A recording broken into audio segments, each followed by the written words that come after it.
Madrid ni recauda más ni gana contribuyentes con impuestos más bajos. ¿Bajar impuestos atrae contribuyentes? La respuesta es simple, no.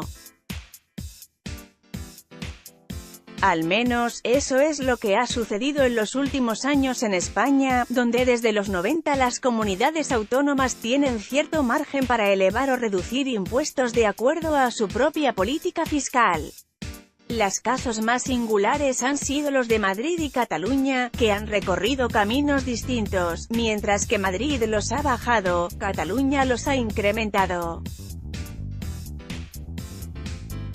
Sin embargo, pese a ello, el trasvase de contribuyentes de una región a otra ha sido marginal.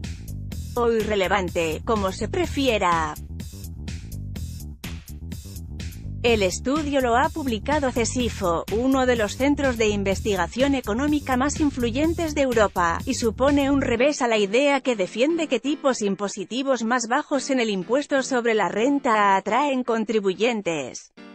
Los autores son David R. Agrawal, de la Universidad de Kentucky, y Dirk Foremny, de la Universidad de Barcelona, ambos miembros de CESIFO.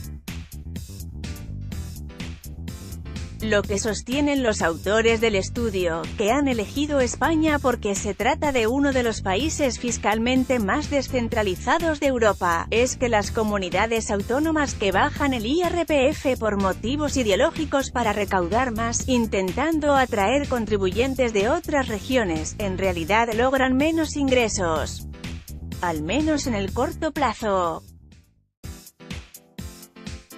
Su tesis es que la recaudación adicional que se logra con esa política es inferior a lo que se produciría aplicando los tipos impositivos existentes a la población que permanece en su residencia fiscal habitual.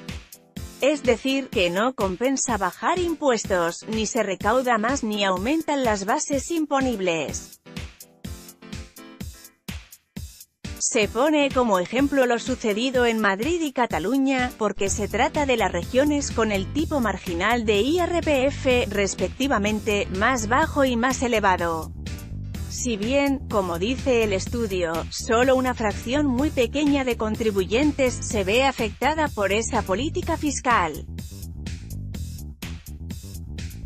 El estudio, de hecho, se ha realizado sobre el 1% de los contribuyentes con mayores ingresos, que, al menos en teoría, tendrían más incentivos para deslocalizar su tributación personal.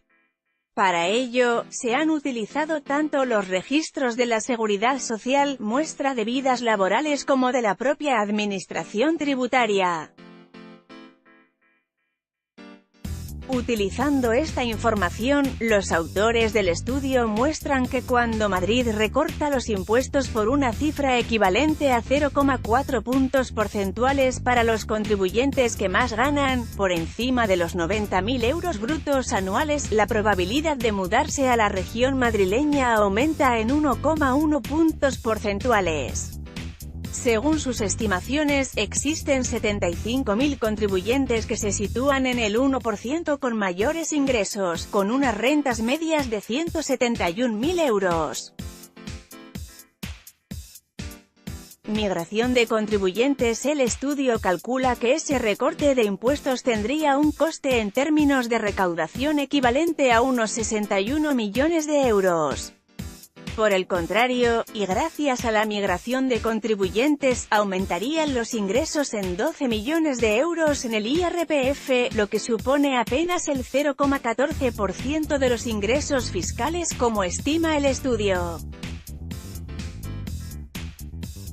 La conclusión que se saca es que, teniendo en cuenta todos los factores, la elasticidad de los impuestos o la movilidad de declarantes, el efecto neto de sumar todos los rendimientos por una bajada de impuestos a las rentas más elevadas ofrece una pérdida neta de recaudación de aproximadamente el 0,5% del total ingresos en el impuesto sobre la renta para el conjunto de la Comunidad de Madrid.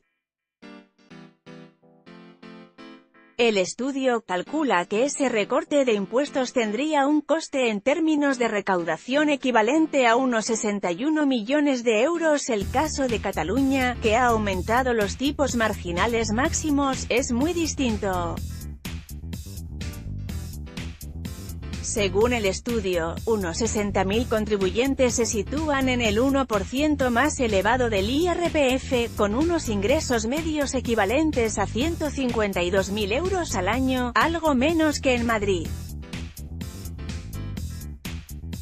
La migración de contribuyentes a Madrid dejaría un saldo positivo, combinación entre la menor recaudación por la salida de declarantes y mayores ingresos por tipos impositivos más elevados, equivalente al 0,33% de la recaudación, unos 24,7 millones de euros.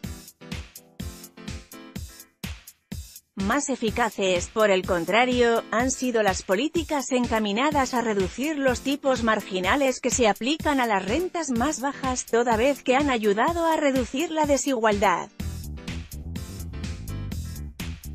Esto ha sido particularmente importante en el caso de Extremadura y Andalucía.